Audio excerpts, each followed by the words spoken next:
22 Desember biasa kita ingat sebagai Hari Ibu. Hari ini merupakan perayaan mereka. Ibu hebat di luar sana, terutama yang berjuang sendirian demi menafkahi keluarga. Hari ini, mari kita rayakan mereka atas keberaniannya, keteguhan, dan cinta yang tak pernah meminta balasan. Salah satu di antaranya adalah Ibu Rodiah, wanita hebat yang rela menghadang panas dan hujan demi membesarkan kedua buah hatinya. Nama saya Rodiah Alberta, biasanya dipanggil Diah atau kalau di perojolan itu Amidoo. Umur 51 tahun. Saya punya dua anak, yang satu umur 25 tahun, laki-laki, udah berumah tangga, punya anak dua, berarti udah punya cucu dua. Yang terakhir kelas 6 SD, mau SMP. Biasanya tuh sebelum begitu bangun tidur, saya nyiap sholat, terus ngerjain masak air buat anak sekolah, nyiapin sarapan, nyiapin bekalnya.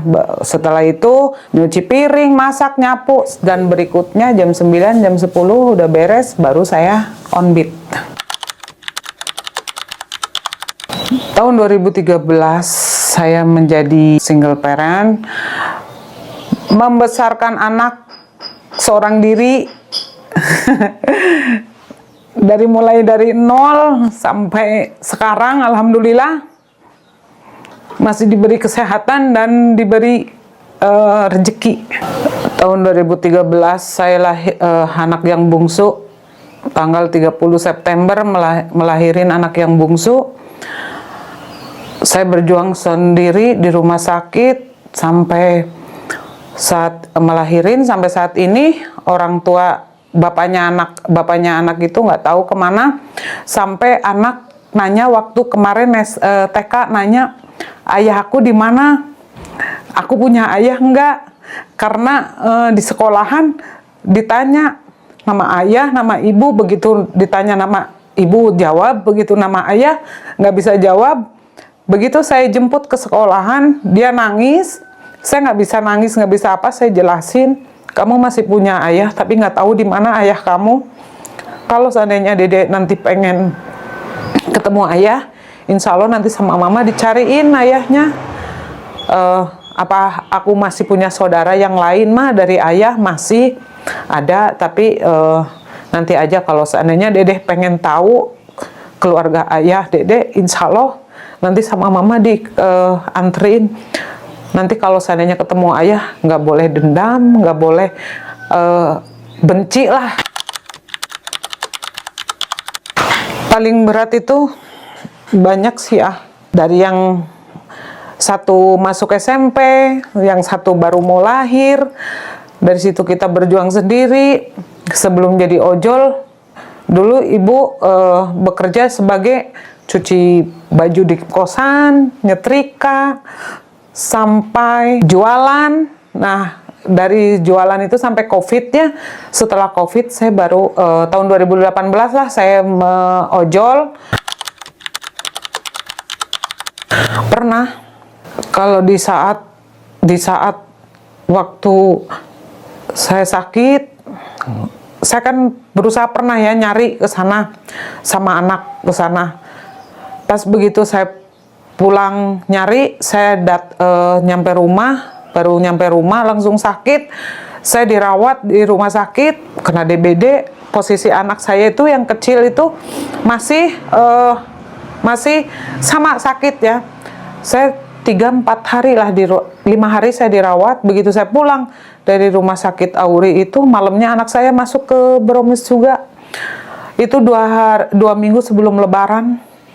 Waktu itu saya udah nyerah. Saya nyerah. Kenapa sih harus kayak gini?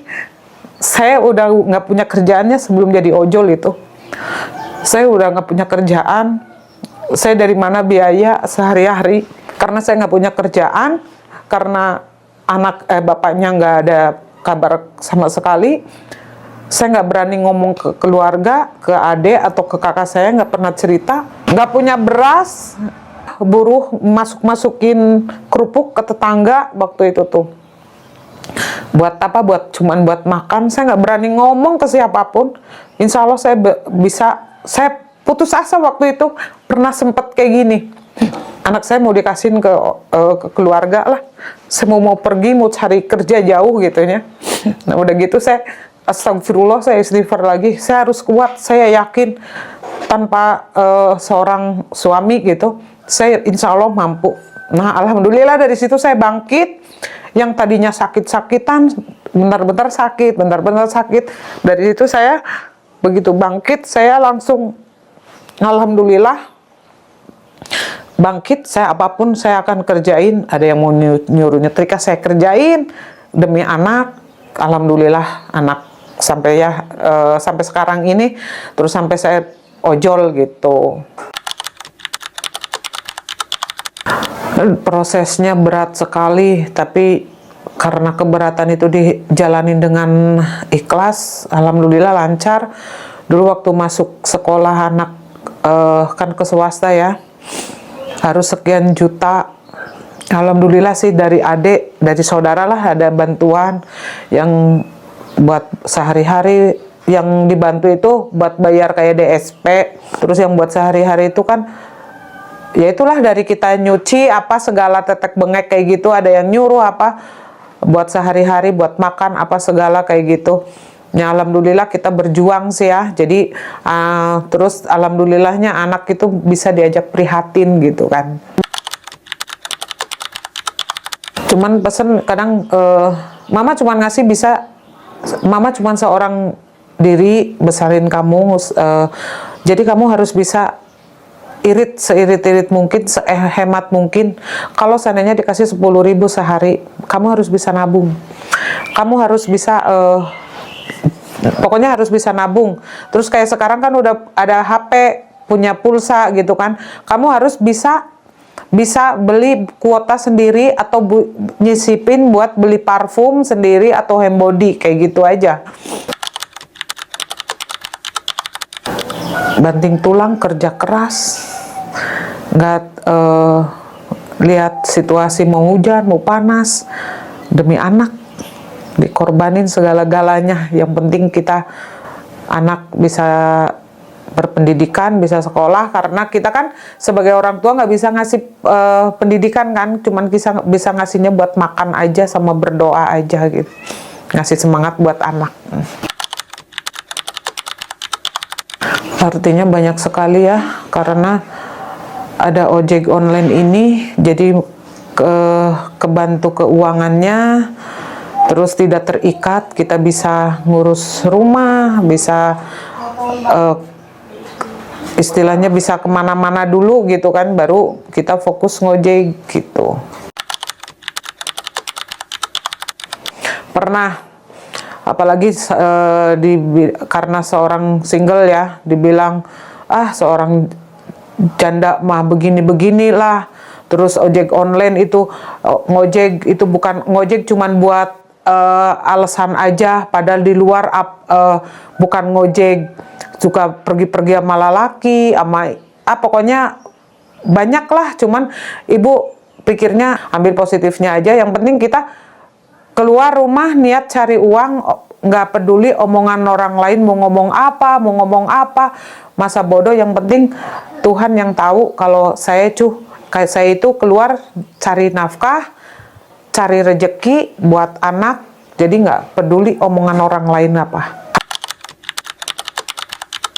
Karena anak, terus bangga karena anak, terus saya bangga, saya bisa saya bisa, biarpun saya seorang diri, saya seorang single, cuman kerja jadi ojek online, saya bangga.